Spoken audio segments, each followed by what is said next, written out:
श्री श्री आनंदमयी मात की जय. There comes a stage in the life of a sadhaka when he expresses openly whatever he sees. The thought of keeping anything from anyone does not occur to him. When the bhava granthis, the various deep emotional impressions stored as knots in one's sanskara within the psychic nerve system, become unraveled, the outward symptoms are very beautiful. There is an overwhelming emotional state where sternness and tenderness are manifested simultaneously. This, as well as many supernatural aspects, are observed. Whether stern or tender, the real bhav is that which overwhelms the heart of the ordinary person. These experiences are treasured by seekers of grace.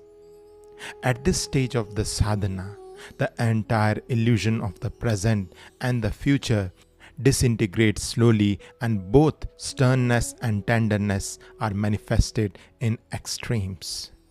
But if the sadhaka's conduct is not completely honest, then the two characteristics cannot be simultaneously expressed.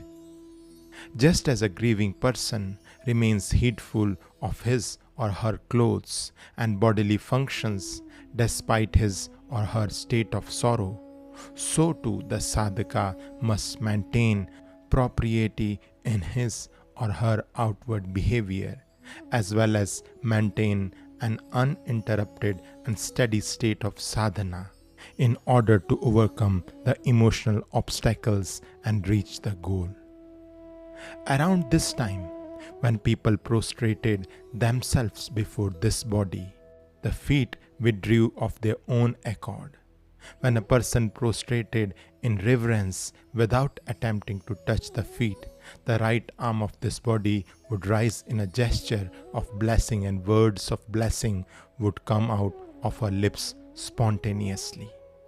An employee of the Nawab in Bajitpur addressed this body as mother, but this body never spoke to him. He often visited our home and was very friendly with Bholanath. Since his wife was childless, his father was urging him to remarry. One day he suddenly thought that he must pranam before this body and touch her feet when she sat for worship. At that time no one would do this, and therefore he asked Bholanath for permission. Unable to refuse his earnest request, Bholanath asked this body to grant it. She accepted. Since you both desire this, let it be so. Later, when this body had just completed her kriyas, this individual came and fell reverently at her feet and began trembling on the floor. Bholanath was startled and exclaimed, "What is this? What is happening to him?" And repeatedly he urged this body to remedy the situation. The man soon became normal, though his body continued to tremble. He confessed that he was so overwhelmed with a sublime joy that he forgot to pray for his wish to be granted. Bholanath inquired what his prayer had been, and then told me that the prayer was to beget a good and healthy child without having to remarry. It was learnt later that a son had been born to him and his wife. Shri Shri Anandamayi Mat Ki Jai.